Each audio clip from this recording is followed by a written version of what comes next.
Welcome everybody to Tribe Talk. I'm Laura Neal. And I'm Rachel Evans. And today we're talking about complex trauma and what it actually is.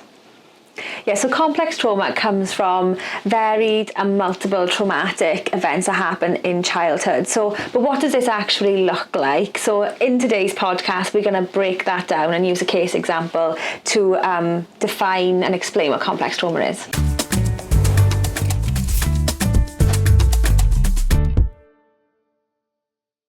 Complex trauma comes from adverse childhood experiences. So those things that we experience in our childhood that are adverse. There's lots and lots of different adverse childhood experiences. Yeah. We did debate whether to do a podcast on adverse childhood experiences first. Yeah. But we're starting with complex trauma, so a little bit backwards, but we'll go with it. Yeah. But things we're talking about when we talk about adverse childhood experiences are things like domestic violence, any form of neglect, so that can be physical or emotional neglect. It can be any form of abuse that a child experiences. It can be also other things, so things that are going on within their environment. So it could be that a parent's been incarcerated, there might be adult substance misuse or mental health difficulties, and you can also have one-off incidents as well that contribute to complex trauma. So things like being involved in a house fire or being involved in flooding that was going on. Anything where the child is at fear for their own safety or the safety of others would be classed as an adverse childhood experience. So it can be many things for our children. Yeah. What we thought might be nice for this podcast was to actually look at a case study and look at it from the point of view of what we see when children are typically referred to our service, so what that comes to us as, and then how we're looking at the complex trauma and pinning it back to what they've actually experienced. Yeah, so we're going to think about a little boy called Jay. Yeah. So Jay is 9 years old and he's living with his grandparents. We know he's got adverse childhood experiences in his history, but when he comes to us, he's referred for lots of presenting needs. So Rach, what's he referred to us for? So yeah, Jay was referred to us, school and home are experiencing or are observing some difficulties, or they're raising some concerns with Jay. So school saying that he's finding it really difficult in the classrooms. He's unable to sit, which impacts then him completing any work. He's not completing any work on a day-to-day basis, and he is behind academically compared to the peers in his classroom. So in those core subjects, so like maths and English, he is behind academically compared to his peers. He's run out of class, he's absconding from the classroom, he's having difficulties on the yard and in the classroom with his peers, so that might be physical fights, arguments but between friendships. And at home, his grandparents are reporting that he's aggressive, specifically towards his grandmother. So engaging in physical aggression such as hitting, kicking, throwing items, all targeted towards his gran. Okay, so we've got three main referral difficulties that he's referred to our service for trauma-informed care for. So school difficulties is one, aggression towards gran was another one, and then the third one is friendship challenges as well. Yeah. And that's quite typical that we will receive a referral where the things that are being seen are noted, but there's not much of the background trauma that's noted. What is he experienced in his childhood that are presenting these challenges or difficulties for Jay? Yeah. So the first thing that we'd always do with any young person who's referred to our service is to do an assessment. Yeah. And what often happens when we do an assessment is we actually find other things as well that are going on. Yeah. Yeah, so for Jay, when we've looked at that and we've assessed, we've also found some toileting issues. So toileting issues where he's not always making it to the toilet on time, and that can be both urinating and defecating sometimes, which we have to say isn't uncommon with children who've experienced trauma. No, it's quite common. Yeah. There's some sort of toileting challenge that, especially with children around this age, 9 years old, maybe, well, definitely younger, we see some difficulties in toileting. Yeah. Whether that's daytime or nighttime difficulties with being able to like hold their bladder and things like that, or soiling, smearing, we see. Yeah. And this is your area of expertise, so you could talk about toileting all day. Another podcast for another day.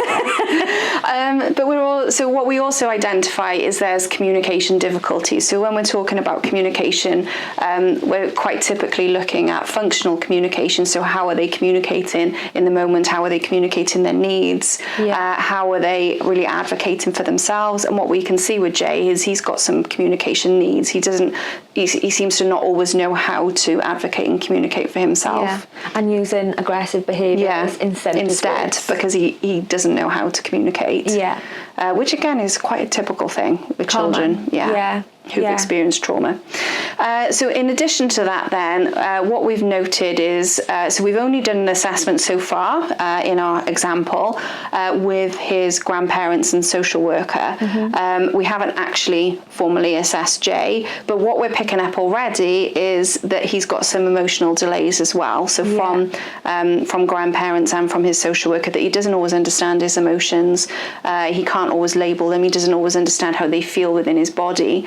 And what we know is that will then also impact on social skills, and we know that he's got social skills within social skill difficulties within school. Yeah, definitely. So a lot going on for this little boy, and I think this is quite typical for us, that we'll get a referral and then we'll actually pick up some more things as we go down the line as well. They need to be focused on. And lots of these difficulties that Jay's experiencing across lots of different settings. So home challenges, school challenges, and then you have a social worker then that is being fed this information and wondering, how can I support this little boy? And that's a huge thing, isn't it? We get asked those questions all of the time from social care practitioners particularly. I want to support, how do I do it? What do we do first, and how do we get this right for this child? Because as you can imagine, if Nan is experiencing lots of aggression from Jay, that's hard to manage and tiring for the family to manage. And then you've got professionals in school that are also reporting like he's not hitting what he needs to, and a social worker thinking, well, where do I start with this? Do I start with school, or do I start with home? Like where do I start?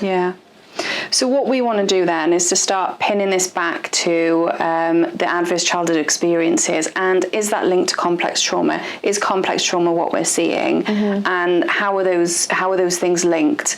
How is it impacting how he's presenting today? So we do that by looking at the adverse childhood experiences that he's experienced in his background. So when we look into it, what do we find in Jay's background? So in Jay's background, he has experienced domestic violence, dad being the perpetrator. He's experienced physical neglect and emotional neglect where his needs are not met. His dad is in prison, and also he's experienced separation from his sibling as well. So his older sibling is in foster care, so his older sibling isn't in care or isn't in his grandmother's home, in Jay's home. He is in a different home in foster care. So if we dig into that a little bit more, with the domestic violence, did he experience that over a long period? Yes. So over several years? So when we looked at the referral information, domestic violence within the home had been going on for quite some time, but there was elements of dad seeking support but unable to implement that advice, and that kept on occurring at different points in Jay's early childhood. So we've got one adverse childhood experience there and a prolonged adverse childhood experience as well. And then, which can go hand in hand with domestic violence, we've got neglect. And you mentioned both physical neglect and emotional neglect. And it's important to highlight the difference between the two, I think. So with the physical neglect, not always enough food, not enough warmth, maybe not the right clothing to go to school. Do we know if he was taken to school all the time? There was, so in his referral information, there was like missed attendance as well, where he wasn't attending school, or he was late attending school as well, which kind of links back to where some of these like academic, or contributed to some of the delays, I suppose, in academics. Yeah. So if we were to think about, I'm going to jump on this one now, we haven't done this for domestic violence yet, but I'll jump onto this one. So talking about him not being taken to school on time, that is an adverse childhood experience that would then impact on his engagement in school now. Yeah. And could impact on how he feels in terms of his confidence to be able to engage in schoolwork activities if he's not always had those experiences of going. Yeah. So we're starting to think about how those link up already with what we're seeing now. Yeah. So we've got that in terms of neglect, and then you mentioned emotional neglect as well. Yeah. So where his referral pointing out then some of the ACEs that he experienced with when he was upset, not always being provided with that comfort, be it when he was tantruming, say for example, or dysregulated, not knowing or not having that support to comfort him, to know that he is okay, he's safe. So some of that going on as well in his history. Yeah. So that then links up with what we're seeing now, because what we're seeing now is he's aggressive towards his gran. But maybe he has that difficulty in regulating because, and so that his way of communicating is that it comes out in aggression. Because he's got that real difficulty with regulation, because that hasn't been developed in his history. And linking that back to domestic violence as well, that inappropriate like modelling of behaviour. So in his history, he's experienced you manage conflict through arguing and fighting, and when you're feeling upset and dysregulated, then you're like, how do I comfort myself? There's no one there to support him. So that's what his history is telling him, and how he interacts with others, which is impacting his friendships, and how he manages his own feelings internally as well. So what he's seeing is if I have a problem, I communicate this through aggression, and then we're seeing this in the present day. So we're starting to see how those adverse childhood experiences are building up to his presentation now. So the other adverse childhood experience that you mentioned was incarceration. Do we know why Dad was incarcerated? Just due to the domestic violence in the home. So we know that domestic violence was significant enough that Dad actually went to prison. Which means it's very significant, because it's not too regularly that we see that happen, that a parent is actually incarcerated for that. So we know it had to be a really significant incidents that were taking place. So when we're talking about trauma, that's going to be really impactful on Jay. Because he no longer sees his father. Right now he's separated, which brings on to the other ACE experience, like separation from sibling as well. So already Jay is in his view of the world, like, I'm losing my family. So when he's lost Dad, because Dad is in prison, and 2, he's lost his older sibling, because his older sibling is in foster care when he lives with his grandparents. So again, we've got more ACEs there, so starting to see more and more coming out. And those are really significant as well. I think there's a misconception sometimes that, particularly if a child has experienced trauma from a parent's actions, so from, for example, a parent who is violent towards their other parent, that it will almost be a relief when they're not there anymore. But that's not what we see with our children. That's not often the case. They tell us that they love that person, they miss that person, and that actually is another ACE for them as well, to have lost that member of their family. Even though the situation that person might have been putting them in wasn't a good situation to be in the first place. No, and what they've learnt from that as well, like we discussed, isn't it? Like, they're seeing, or we see what was played out in the home play out in the child as well, because they think that that's normal way to behave. Yeah, so we've got loads of those ACEs, and now we need to think about linking them up to what we're seeing in the present day. It's actually quite easy to start linking some of these up. So school difficulties, we can link up because he wasn't always taken to school on time, on time or at all. And he there was neglect at play as well. So seeing some of those developmental delays then when he's not hitting those academic targets is linked back to the neglect that he's experienced.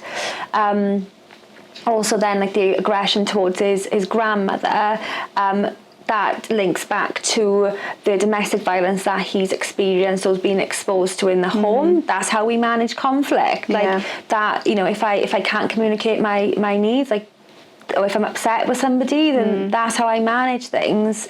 So that links back to what he's experienced in the home, and also kind of links into like those friendship difficulties as well. So like I'm unable to like manage conflict, or this is how I manage conflict.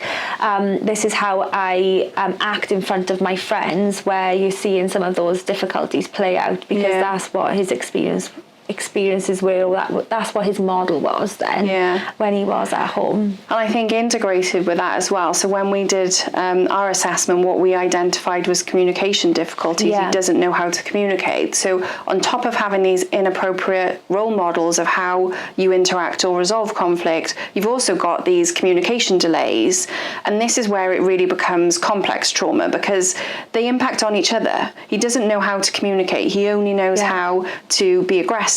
So he's aggressive, but then that's not developing his communication skills. So they're really interwoven with each other, both impacting on each other, but also impacting on the ability for him to heal from that trauma as well. We almost need to put this into a diagram, because I think it's explained that brilliantly, where it's like they are all interwoven, because they all link up to one another and have an impact on the other, and that's where you see then how complex trauma and developmental trauma often go hand in hand. Because with developmental trauma, there's an impact specifically on development, and then complex trauma, it can be that developmental trauma, but then also impacted by other types of trauma as well. And they're all really interwoven, and this is the really complex thing about complex trauma. You have to pin it back to the foundations when you're looking at support. What is it that we need to support with first? Because we could dive in there and think, oh, he's being aggressive, we need to focus on the aggression, but he's never going to stop being aggressive unless we resolve the communication difficulties in the first place.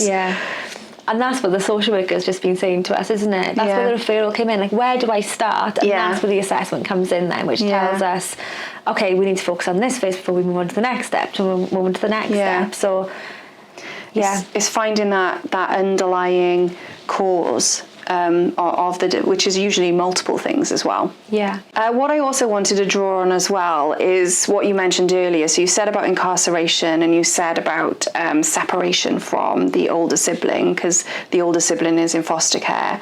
How does that contribute to complex trauma, and what will that mean for Jay? So I think that just like complex trauma is the multiple and varied ACEs that child have experienced, and that just adds to his list, doesn't it, of the ACEs that Jay have experienced. And being separated from a father when dad is in prison, that separation of that, so that's a loss of a relationship. And then the older sibling as well, being separated from their older sibling. We haven't even gone into like what that even looked at and the decisions around that, but whether he has contact with that sibling. But again, it's another loss of a relationship. So what is that doing for Jay's view of the world and the view of himself, the view of relationships, attachment figures? That just paints a very clear picture for him, doesn't it? That where are the trusted adults have I got trusted adults that are around me? Are they going to stick around for long, or am I going to lose my grandparents? Are they going to go to prison or leave? and then with him not being with his sibling again, it's another loss of a relationship. And what is that saying to him about friendships that he's got in his life as well? He's already having difficulties with his friendships. That's probably playing out in that. And with all that combined together, how does that make Jay feel? Those are the questions that I've got. So you can almost imagine that in his mind he's going to have things like, am I worthy of having friends? Am I worthy of having family around? Because he's had multiple losses and people who are no longer there. Because we haven't mentioned his mum in this either, but he lives with his grandparents. So even if he has contact with his mum, he's not living with his mum. No. So again, we've got that loss there as well. So there's multiple losses. You mentioned attachment. That would create multiple attachment needs.